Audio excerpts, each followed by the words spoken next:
Good day mga karepo at good day mga ka-agri. Gusto mo bang kumita gamit ng cellphone mo? So, pues, ibenta mo cellphone mo. So, joke lang. So, ito po, fast break lang. If ever na kayo nagigipit po ng pera, just in case na mayroon po kayong pangailangan pagdating sa pera, si Agribank po nag-aalok po ng sangla ng ORCR ng sasakyan tulad ng mga motor, tricycle, ORCR po ng ating mga 4 wheels. Pwede po tayong magtungo o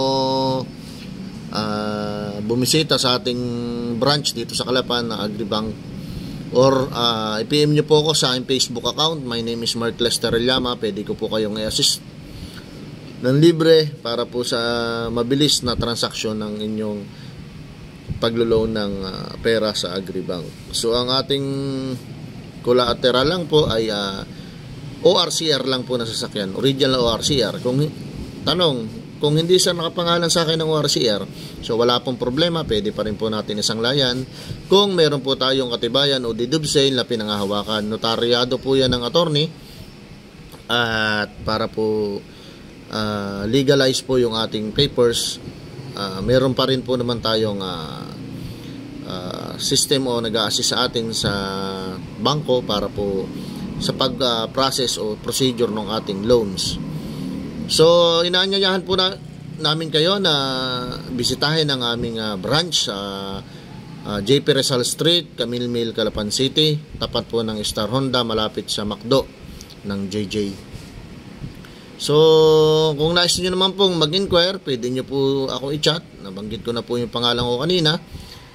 At pwede ko po kayong tulungan para po sa mabilis na proseso. Sangla po ng ORCR, pwede po natin sangla ng 10,000, 15,000, 20,000, 30,000, 40 to 50,000, up to 1M. Basta po kaya ng ating collateral na sasakyan. So, may CI din po yan. Sisiyahin po namin yung inyong isasangla na sasakyan. Ganun po yung ORCR po. Check po natin kung valid po lahat yan. So yun lamang po, at maraming salamat. Kung bago lang po kayo sa aking YouTube channel, please like, then share dun sa mga taong gusto nyong matulungan regarding sa aking update na ito.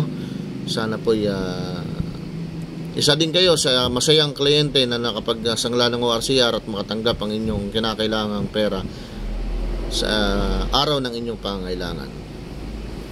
Don't forget to subscribe mga idol. Maraming salamat. Ingat po sa biyahe.